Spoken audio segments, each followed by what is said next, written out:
Diperlihatkan Yinhe dalam kondisi sekarat di Danau Es Utara akibat konflik hebat antara energi Yinhe, Shirubashi, racun es modifikasi ketua lembah bunga, yang ditekan oleh segel kultivasi dewa abadi Ningxing. 这段日子对他百般的折磨，让他的身体愈发虚弱。 Kongming yang tahu sedikit banyak tentang ajaran gurunya sang dewa abadi akan mencoba menyelamatkan Yinhe dari kematian sebelum seluruh jalur nadinya putus karena ledakan energi. Luoluo, Sanye, Lisu lalu pergi mengunjungi Danau Es Utara dan menemani Yinhe dalam pengasingannya setelah Phoenix Xingqi menolak membebaskan Yinhe. Phoenix Xingqi memberitahu mereka hanya Ganoderma emas yang tumbuh di gunung hujan tropis yang mampu menyembuhkan kondisi Yinhe. Sanye seketika itu pergi untuk mencari tumbuhan itu. Mengetahui parahnya kondisi tubuhnya sendiri walau Yinhe memohon agar ia dibebaskan, demi mengejar impian hidup bebasnya yaitu bertualang pergi melihat dan merasakan indahnya berbagai tempat di bumi, tapi Chang'e menolak dan memilih menahannya.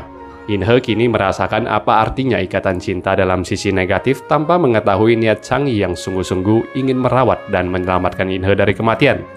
Tidak terima diperlakukan seperti hewan peliharaan yang dikurung dan dimiliki, Yinhe mendobrak segel Chang'e dengan sisa kekuatan terakhirnya lalu berlari hingga ia kembali tertangkap dan dijatuhkan ke air danau yang membeku seperti teman-teman saksikan di awal alur.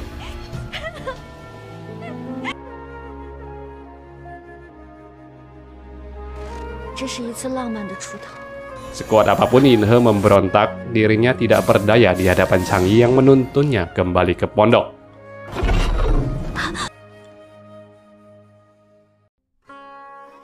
Di wilayah bangsa Ruba, kita diperlihatkan duka yang dialami bangsa itu di mana pemimpin mereka diawetkan sementara di ruang es.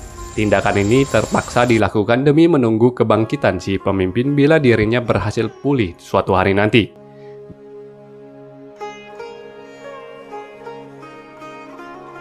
Di markas Wisma Abadi, Ningxing berkomunikasi dengan makhluk astral hitam yang menyuruhnya segera menghabisi Kaisar Langit karena ia gentar dengan kebangkitan kekuatan Kaisar Langit yang diperoleh dari stempel abadinya. Ningxing menolak permintaan itu karena ia tidak takut kekuatan spiritual Kaisar Remaja yang tentu saja tidak dapat dibandingkan dengan kultivasi spiritual ribuan tahun miliknya.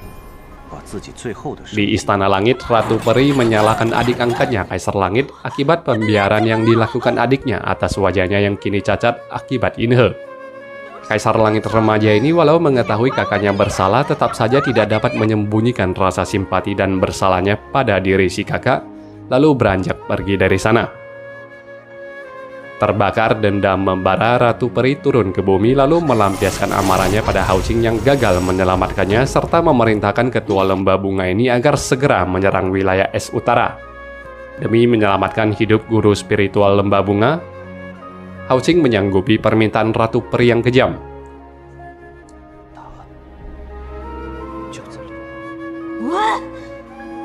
Kaisar Langit tiba di puncak gunung hujan tropis pula dengan mengambil Ganoderma emas sesuai petunjuk Hesu Senjun demi mempercepat kekuatan kultivasi spiritualnya yang masih remaja agar dapat melawan Ningxing. Tiba di sana ia dikejutkan melihat kemunculan Sanye yang ternyata mengincar tumbuhan itu pula untuk Yinhe. Kaisar Langit melarang Sanye memetik Ganoderma yang belum tumbuh sempurna itu karena memiliki mekanisme pertahanan kuat dan menunggu Ganoderma ini tumbuh sempurna dalam beberapa hari. Awalnya Sanye tidak percaya, tetapi setelah Leice memperkenalkan remaja ini sebagai Kaisar Langit, Sanye meminta maaf lalu dia ditugaskan Leice untuk menjaga Ganoderma itu karena Kaisar Langit mengalah dengan membiarkan Yinhe yang sekarat untuk mengkonsumsinya. Kembali ke Danau Es Utara, atas permintaan rekan-rekannya, Chang'e kembali mengambil mutiara duyungnya dari tubuh Yinhe agar dapat melawan para pasukan lembah bunga dan seluruh anak buah Ratu Peri. Tanpa mutiara duyung, kondisi tubuh Yinhe menjadi semakin parah dan lemah. Dalam kesakitannya, Yinhe yang tak sadarkan diri dihampiri Ningxi, seorang perempuan yang merupakan pendiri lembah bunga dan juga guru dari Ningxing dan Ningruochu, kekasih Phoenix yang tewas. Semua berawal dari kunjungan Ningxi dan Ruochu ke dunia manusia. Mereka menemukan bocah manusia sebatang kara tanpa nama yang hidupnya sangat menyedihkan.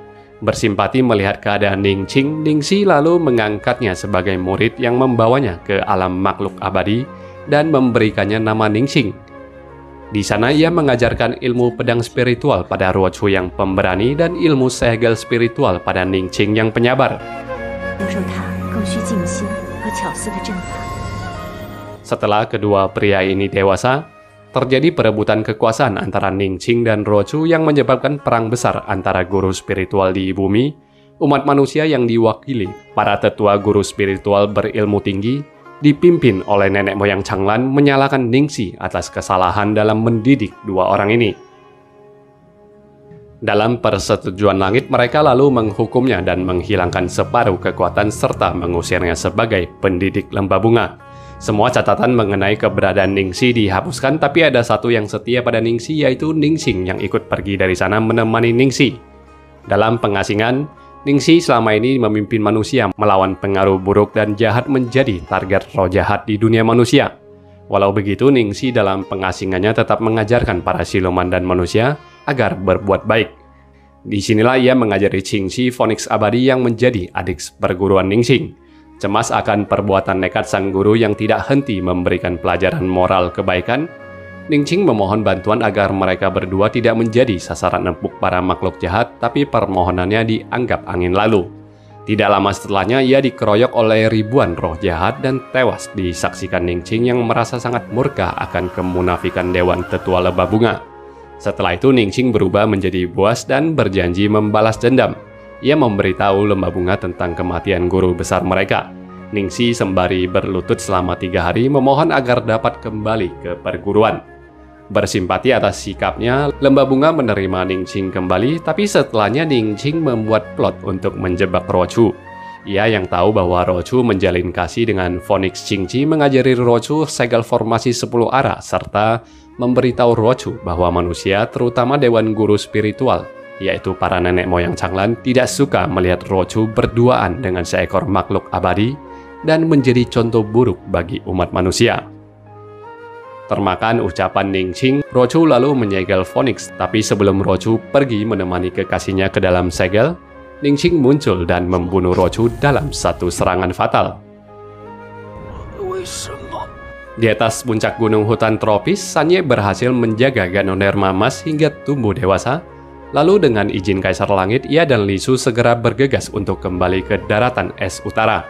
Di saat bersamaan, seluruh murid Lembah Bunga dan anak buah Culing sudah bertemu dan bersatu di Danau Es. Phoenix dan Lolo merasa murka akan perbuatan para anak Ratu Peri, lalu menggedor masuk ke jantung pertahanan Lembah Bunga dan menculik Hao Qing membawanya ke markas bangsa rubah. Di sana Yin He meminta pada Chang Yi agar ia dapat bertemu Hao Qing, kakaknya, untuk menyudahi konflik yang terjadi dan mencegah jatuhnya korban lebih banyak. Saat bertemu Hao Qing dalam tahanan, Yin He meminta maaf karena segala tindakan demi mewujudkan impian kebebasan dirinya selama ini membawa Lembah Bunga terperosok ke dalam jurang penderitaan yang dalam. Ia memohon Hao Qing agar membawa dirinya untuk dibunuh oleh Ratu Peri sebagai penebus amarah sang ratu. Berat hati, Hao Qing menyetujui permintaan Yin He. Ia mengirimkan pesan rahasia pada Xi agar melancarkan gertakan bahwa akan ada serangan besar Lembah Bunga di malam itu juga. Di tengah kacau dan paniknya bangsa rubah akan kabar serangan besar-besaran dari para guru spiritual, Hao Qing berhasil membawa kabur Yin He, tapi mereka segera dicegat oleh tentara rubah dan nampak pemimpin rubah juga telah hadir di sana. Kini Yin He yang berbalik mengancam seluruh bangsa rubah agar melepaskan dirinya agar bisa pergi dari sana bersama Hao Qing dengan mengeluarkan aura bertarungnya yang tak stabil. Mengenali aura energi itu adalah milik Qingsu, pemimpin rubah menjadi murka mengira Yin He membunuh Qingsu di Lembah Bunga sebelumnya. Ia menyerang mereka, tapi dalam serangannya itu ia sendiri terluka parah oleh lonjakan sirkulasi energi Yin He. Melihat parahnya luka sang ayah yang secara ajaib baru saja bisa bangun dari istirahat panjangnya, Qing Yao memerintahkan seluruh bangsa rubah untuk membunuh Yin He dan Hao Qing. Kehadiran Xi tidak mampu membantu banyak dari kepungan bangsa rubah. Mereka beruntung ketika Chang Yi datang ke tengah-tengah konflik yang terjadi dan menengahi.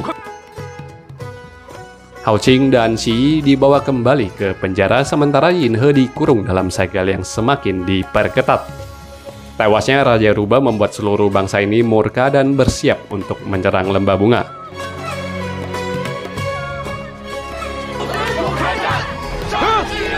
Xiaoqing yang mendapatkan kabar buruk ini dari Hao Xing menginstruksikan agar lembah bunga segera mundur, tapi keinginannya ini ditentang oleh Chuling yang bersikeras agar mereka menyerang bangsa rubah terlebih dahulu dan menunjukkan pendiriannya dengan membunuh salah seorang tetua lembah bunga. Dalam pondoknya, Yinhe mengajukan diri pada Kongming untuk menebus kesalahannya karena secara tidak sengaja telah membunuh Raja Rubah dan menciptakan konflik baru yang lebih besar dengan ikut berperang membela bangsa rubah. Kongming memberikan sebutir racun yang dapat mengeluarkan seluruh potensi kekuatan Yinhe untuk terakhir kalinya. Di atas dataran es yang membeku itu, seluruh pasukan besar dari kedua klan ini akhirnya bertemu. Walau Chang'e mengatakan ia berniat melepas Hao Xing apabila pasukan lembah bunga mundur. Xiaoxing yang sadar bahwa bila mereka mundur, maka Chuling akan mengaktifkan racun es dalam tubuh mereka semua, tidak mempunyai pilihan lain.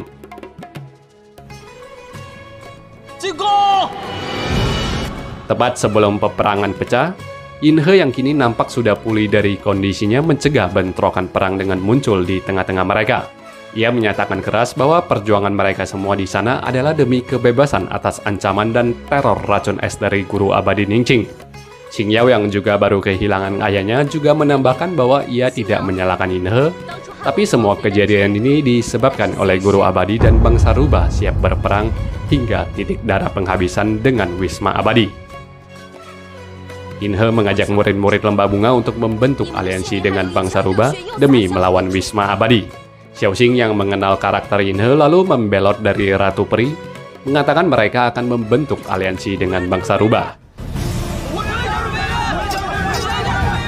Chuling yang melihat hal ini segera mengaktifkan racun es dalam tubuh seluruh murid lembah bunga dan membuat seluruh murid lembah bunga sekarat seketika. Yinhe yang melihat kekejaman ini segera melakukan hal terbaik yang dapat ia lakukan, yaitu meledakkan kekuatan spiritual untuk mencegah efek racun es yang dapat merenggut nyawa seluruh kawan dan saudaranya di lembah bunga. Secara ajaib, seluruh murid lembah bunga terbebas dari penderitaan segel racun Ningqing setelah menerima ledakan pancaran energi Yinhe. Dalam penjara, Hao Qing merasa sedih bercampur lega karena percobaan ayahnya selama ini telah berhasil dalam melawan teror Ningqing. Terkulai lemah tak berdaya, Chang'e membawa pergi Yinhe dari sana lalu membaringkannya di dataran es di depan pondok karena Yinhe menolak berada di dalam pondok menjelang ajalnya karena merasa terpenjara. Lolo yang tiba di sana menyalahkan Chang'e atas tindakannya mengurung Yinhe selama ini. Segenap cara dilakukan Chang'e untuk membangkitkan kembali jasad Yinhe yang terbujur kaku, tapi semua usahanya sia-sia saja.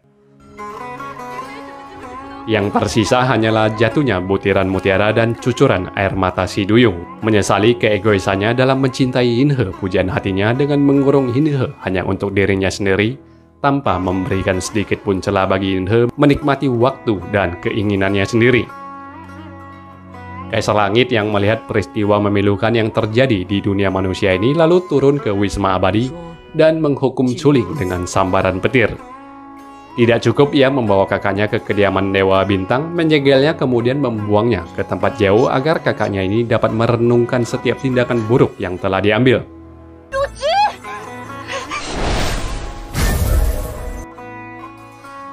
Luolo yang tidak menyerah mencoba mencari Qingqi tapi tidak menemukannya karena ternyata Qingqi telah pergi dari daratan utara dikarenakan ia kecewa setelah mengetahui gurunya Ningxi dan kekasihnya Rochu tewas akibat jebakan politis para dewan tetua manusia yang haus kekuasaan.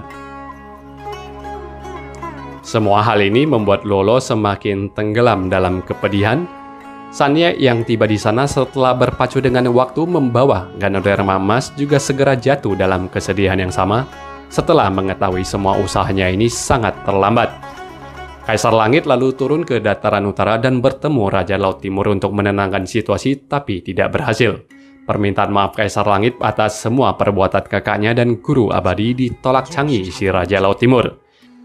Ia mengatakan sebagai salah satu penguasa laut, ia telah memutuskan untuk mengakhiri kekejaman para makhluk langit di dunia manusia.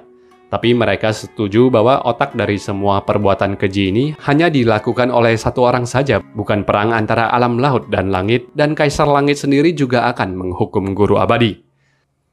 Setelah itu, Chang'e membawa raga jasad Yinhe yang terawetkan dinginnya dataran es utara, lalu memberikan salam perpisahan terakhir agar roh Yin He dapat bersatu dengan alam kembali. Di momen itu, raga manusia Yin He yang menjadi abu terbawa tiupan angin utara.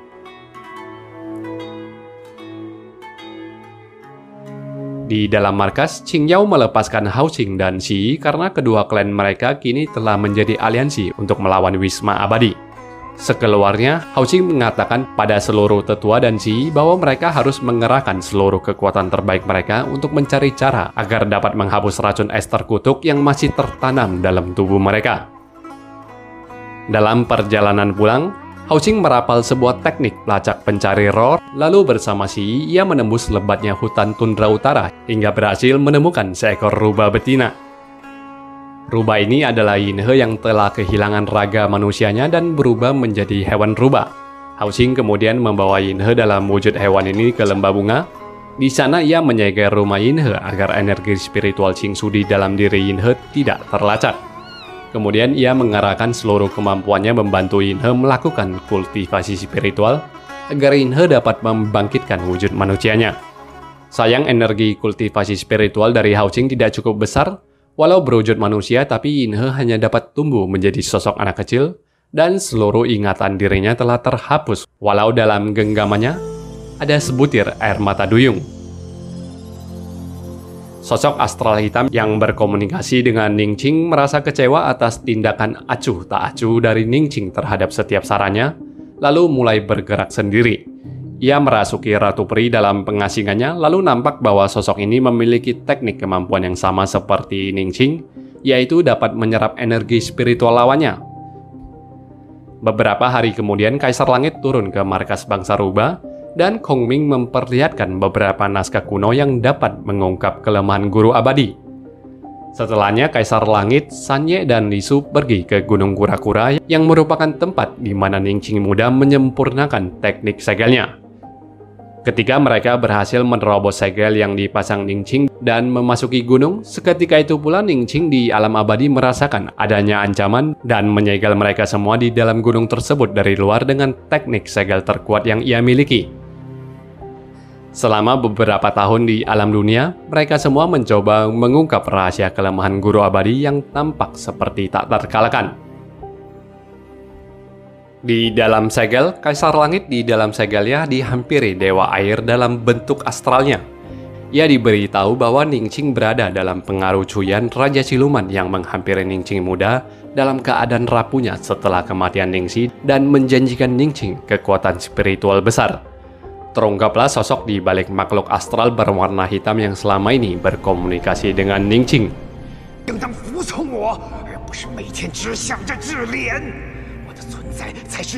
Dalam kurun waktu itu pula, Yin He kecil kini mulai tumbuh menjadi dewasa dalam wujud dan perannya menjadi hewan penjaga Hao Qing di samping Xi Yi. Hao Qing memberi pesan pada Yin He agar adiknya ini tidak pernah menampakkan wujud manusia pada manusia manapun agar mereka tidak tahu bahwa rubah dapat berubah menjadi manusia. Ia melarang Yin He polos ini mengunjungi Laut Timur Dataran Utara dengan cerita-cerita seram yang tidak masuk akal. Suatu malam ketika Hao Qing dan Xi Yi sedang meramu energi spiritual dalam tungku untuk mencari metode pemusnahan racun es, secara tiba-tiba Chuling datang ke lembah bunga untuk melaksanakan titah Ratu Peri menculik salah satu tetua lembah bunga. Hao Qing yang mendengar kabar ini memutuskan untuk membuat perhitungan dengan Ratu Peri apapun resikonya.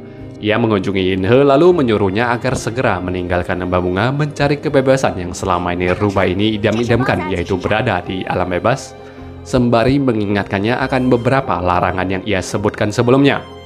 Singkat cerita, di kediaman Ratu Peri, Hao Qing kaget melihat Ratu Peri memiliki bunga kehidupan yang hanya mekar 100 tahun sekali.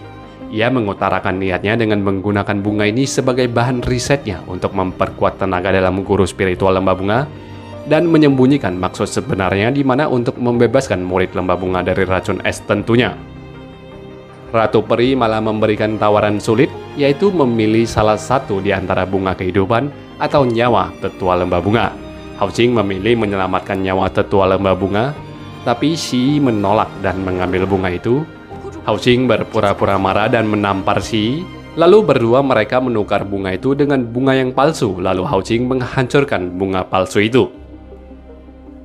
Di dunia manusia, Inhe dalam penyamarannya menggunakan teknik ilusi wajah yang diajarkan Hao Qing terlihat riang menyusuri jalan-jalan kota hingga di malam hari ia melihat seorang murid Wisma Abadi yang diserang oleh pasukan baru Aliansi Dataran Utara. Tidak tahu bahwa yang hendak ditolongnya itu adalah musuh, Inhe melancarkan serangan ke anak buah klan Daratan Es Utara. Lolo yang muncul dan membantu pasukan itu tidak dapat berbuat apa-apa ketika Inhe menculiknya pergi dengan teknik teleportasi, lalu mengikatnya di pohon. Kongming yang berhasil melacak keberadaan energi spiritual Luo melumpuhkan murid Wisma Abadi dan Inhe dalam satu serangan, dan drama penyanderaan singkat itu berakhir dengan dibawanya mereka ke Daratan Utara sebagai tawanan. Di dalam penjara Daratan Es Utara, Inhe semakin meyakini bahwa para penghuni Daratan Utara adalah kejam sesuai cerita Hao Qing.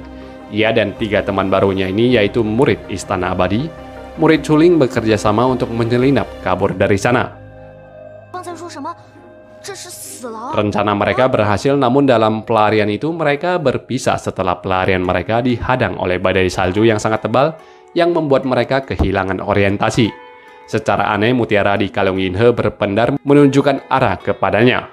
Tidak memiliki pilihan, Inhe mengikuti arah yang diberikan mutiara itu hingga ia menemukan seorang lelaki tergeletak di hamparan es. Merasa familiar dengan raut wajah lelaki itu, Inhe mendekatinya dan ingatan masa lalunya kembali samar-samar. Tapi belum sempat Inhe mengingat lebih jauh, tiba-tiba Chang'e yang berpura-pura tidur menyerang Inhe dengan sebuah serangan yang kuat. Chang'e hampir membunuh Inhe dalam serangan keduanya kalau saja Inhe tidak memanggil Chang'e dengan sapaan lampaunya. Tapi sapaan itu cukup membuat Chang'e mencurigai diri wanita ini adalah Inhe. Akhirnya Inhe dibawa pulang dan disidang di aula markas Daratan Es Utara. Ia dijatuhi hukuman mati oleh Chang'e akibat perbuatannya memimpin para murid Wisma Abadi melakukan pemberontakan untuk kabur dari penjara. Dengan kecerdikannya, ia mempermalukan Chang'e mengatakan ia mengira Aliansi Dataran Es Utara ini adalah klan bijaksana yang tidak sembarangan mengeksekusi orang lain. Tidak ingin kehilangan muka, Chang'e membatalkan hukuman mati itu dan menggantinya dengan hukuman kerja paksa membantu klan. Di kamp kerja paksa, Inhe kembali mengkoordinir para murid Wisma Abadi untuk kabur dari sana. Namun sebelum usaha mereka berhasil, kali ini tentara elit Daratan Es Utara yaitu para bangsa rubah pemberontak yang tidak menerima Aliansi Dataran Es mengambil tawanan perang yang muncul di sana untuk menghentikan mereka.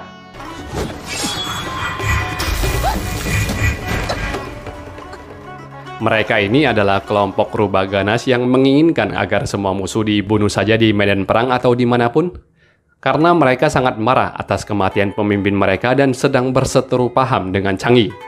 Sadar posisi mereka sebagai para tawanan juga telah diberikan racun rubah Daratan Es Utara agar tidak kabur dan bukan merupakan tandingan sekelompok rubah penjaga pemberontak ini, mereka lalu kabur secara tercerai-berai. Dalam kondisi terpengaruh racun rubah, kekuatan spiritual Inhe yang juga kini merupakan bangsa rubah melemah dan teknik ilusi wajahnya menjadi rusak.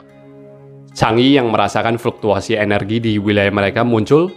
Ia sempat terperangah melihat kemiripan fisik wanita yang tergeletak tidak sadarkan diri ini dengan Inhe, lalu membawa wanita itu pergi dari sana. Di momen itu, diri Inhe yang merasa takut dan sekilas ingatan-ingatan aneh yang membuatnya nyaman berada di sisi Chang'e yang sedang mengobati luka-lukanya. Di sisi lain, Chang'e merasa sangat kecewa dan sedih mengetahui Inhe tidak dapat mengingat sedikit pun mengenai dirinya ini, hingga memperlakukan Chang'e seperti orang asing, walau ia telah membawa Inhe ke hamparan padang es yang menjadi lokasi favorit Inhe untuk berlari-lari riang melampiaskan impiannya tentang kebebasan. Setelah itu, Chang'e diberitahu Kongming yang berhasil melacak sumber kekuatan Ningqing yang berasal dari jenis siluman. Pembicaraan mereka diinterupsi Lolo yang memberitahu Hao Qing datang menyerang ke markas mereka untuk membawa kabur Inhe. Chang'e yang berniat mengejar Hao Qing seketika terhenti setelah merasakan daratan utara dilanda gempa hebat. Ternyata inti bumi di dataran utara sedang diguncang oleh Ningqing yang berniat meratakan seluruh wilayah ini dengan membuat seluruh gunung api di sana meletus. Chang'e menginstruksikan agar semua kawan-kawannya ini membantu seluruh penghuni dataran es itu untuk mengungsi, sementara dirinya akan mencoba menjinakkan inti api di kawah gunung. Dalam perjalanannya meninggalkan markas dataran utara, Langkah Yin He terhenti lalu ia berlari meninggalkan Hao Qing dan Xi Yi setelah hatinya dilanda firasat buruk serta batu mutiara air duyungnya berpendar menunjukkan arah di mana Chang Yi berada. Langkahnya terhenti ketika Chuling muncul di sana dan menghadang mereka.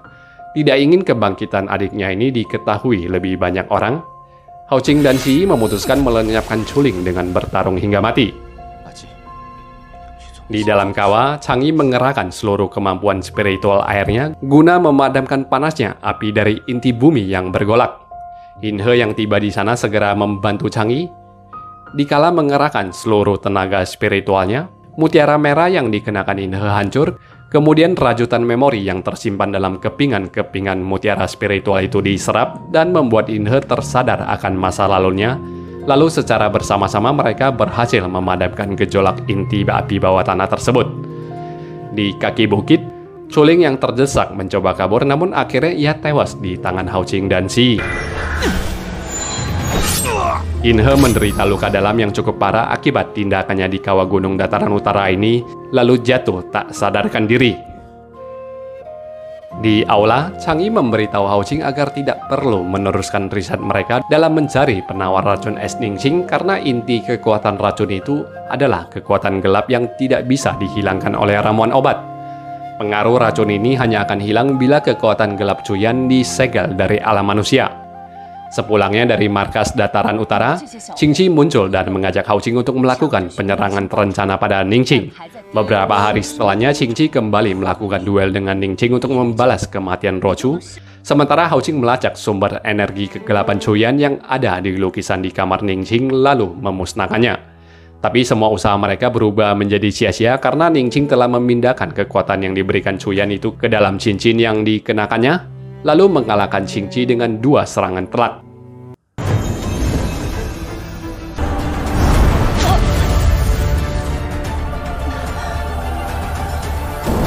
Murka karena kediamannya telah diacak-acak oleh Hao Qing, Ningxing dengan kejam menghisap seluruh kekuatan spiritual dan membunuh Cheng Yi yang selama ribuan tahun telah mengikutinya dengan setia.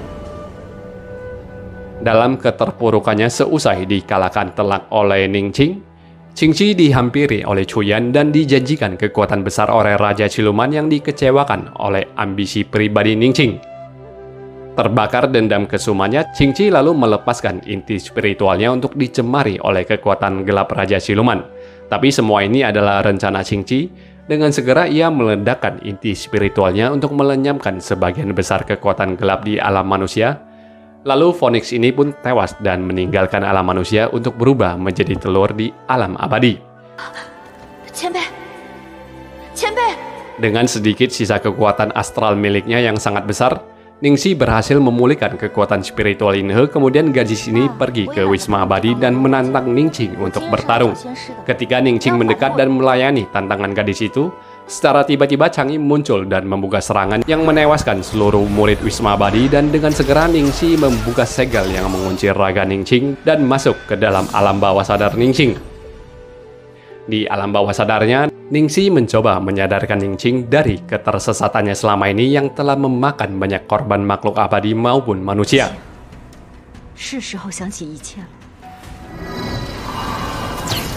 Bahagia melihat guru sekaligus pujian hatinya yang hadir di saat itu, Ningxing memamerkan kekuatan baru yang didapat dari Cuyan sembari mengatakan ia terpaksa bersekutu dengan kegelapan demi membalas dendam untuk membela Ningxi. Tapi perlahan Ningxi mencoba menyadarkan Ningxing. Ia mengatakan manusia mengkhianati prinsip dan nasihat mereka bukan karena manusia yang jahat, tapi perbuatan Ningxing dan Rochu sendiri yang berebut kekuasaan dan mencontohkan hal yang tidak baik. Tersadar dari kesalahan telah menjadi contoh buruk dari efek negatif nafsu ambisi dan mengkambing hitamkan tewasnya guru pada kaum manusia, Ningxing hanya dapat menangis menyesal. Lalu di luar sana, terjadi ledakan segel yang menghempaskan mereka bertiga. Nampak Ratu Peri muncul dan telah dikuasai penuh oleh Raja Siluman yang kecewa pada Ningxing. Dengan sadar, guru abadi melepas cincin sumber kekuatan kegelapannya. Seketika itu pula fisik guru abadi ini menua dan menjadi lemah, disertai luapan besar energi kegelapan yang keluar dari cincin itu menyala-nyala menuju ke langit. Chang Yi yang merasakan bahaya lalu mengeluarkan tongkat laut timurnya dan menyegel energi itu ke dalam cincin. Tapi Ratu Peri malah secara sadar kembali menghisap energi kegelapan dari cincin tersebut, lalu menyerang Chang'e dan Yinhe yang diselamatkan dengan teknik teleportasi Ningxing. Geram dengan perbuatan gurunya ini, Ratu Peri secara keji menghisap seluruh sisa kekuatan spiritual Ningxing hingga ia tewas.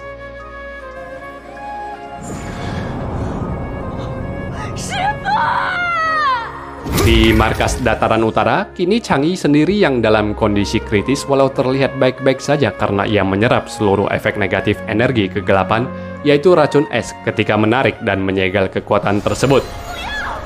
Tapi di saat bersamaan, seluruh manusia yang menjadi guru spiritual murid Ningxing akhirnya terbebas dari kutuk racun es guru abadi. Setelah itu, Ratu Peri mendatangi lembah bunga lalu menyerang Hao Qing dan menundukkan serta mempengaruhi Hao Qing dengan kekuatan kegelapan. Ia mengumpulkan seluruh murid lembah bunga sebagai prajurit barunya untuk menguasai alam manusia. Sementara di dalam segelnya, para guru Kaisar Langit, Lei Ce dan Fei Yin menguras dan menghabiskan seluruh kekuatan spiritual mereka agar kekuatan stempel Kekaisaran Langit milik Ruqin Sang Kaisar cepat terisi lalu Kaisar Langit terbebas dari segel Raja Siluman. Jauh di utara, menghadapi kenyataan bahwa kini sisa hidup Chang'e lah yang tersisa singkat dan tidak ada lagi yang dapat mereka lakukan serta tidak mungkin adanya keajaiban karena para makhluk abadi di sisi mereka telah meninggalkan alam manusia, Yinhe mengajukan diri untuk menikahi Chang'e. Kongming memberitahu bahwa bahkan tubuh makhluk Raja Laut tidak akan sanggup melawan besarnya kekuatan es kegelapan dan dapat dipastikan Chang'e akan tewas ketika malam pernikahan diberlangsungkan. Singkat cerita, setelah perayaan acara pernikahan meriah itu di malam pengantin mereka dikala semua pengantin tidur dengan saling berpelukan bahagia, nampak Yinhe sambil meneteskan air mata dan tidur memunggungi Chang'e karena ia tidak sanggup melihat tubuh suaminya yang perlahan mengeras termakan oleh efek racun es.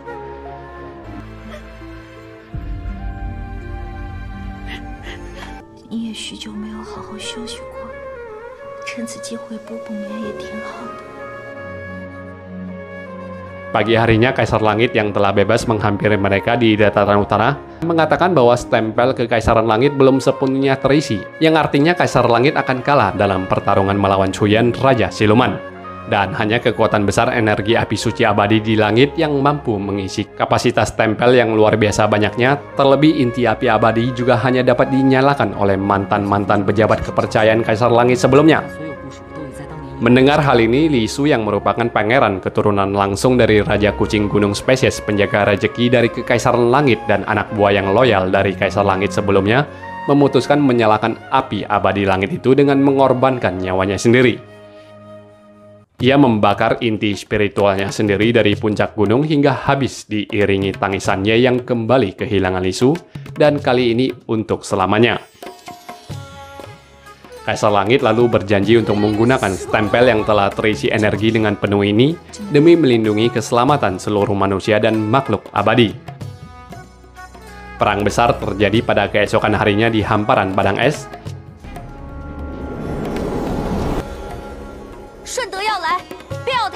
Dalam gelombang pertama, serangan Ratu Peri mengarahkan seluruh murid lembah bunga untuk menembus segel perlindungan bangsa rubah sambil melesatkan anak panah kegelapan yang meretakkan segel perlindungan itu.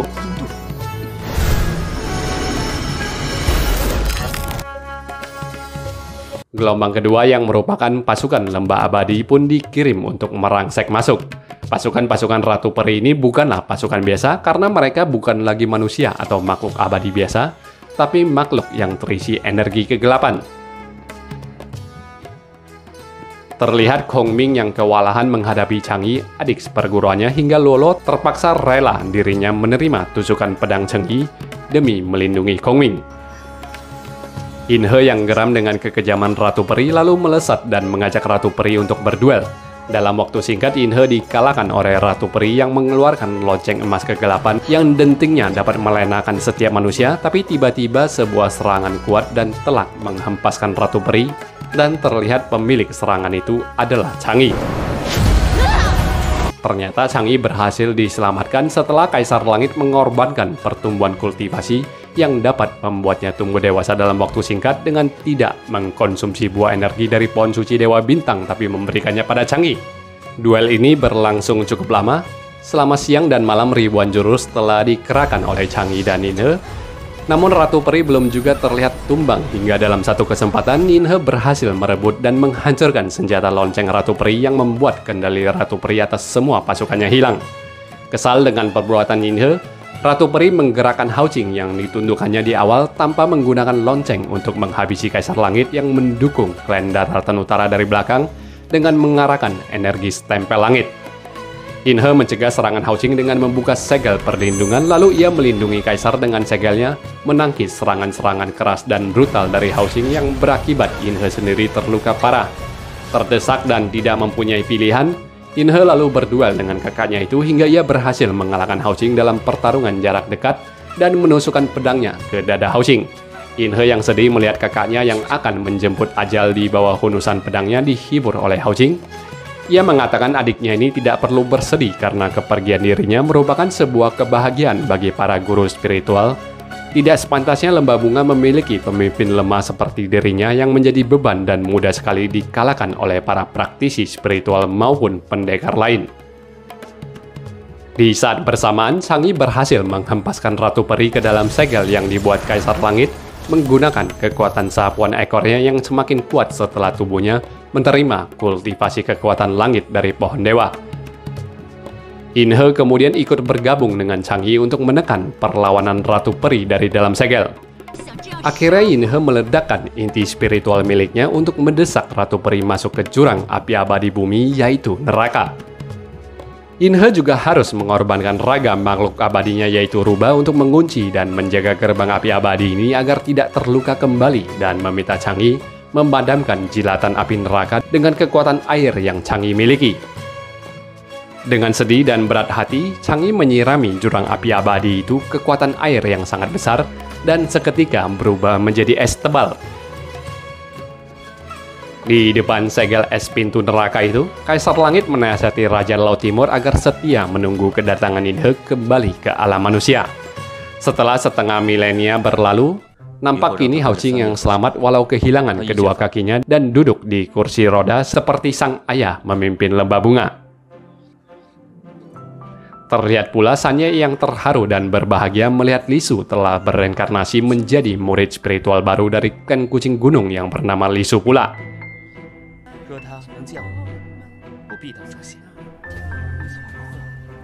Di daratan utara, Qingyao meneruskan kepemimpinan mendiang ayahnya.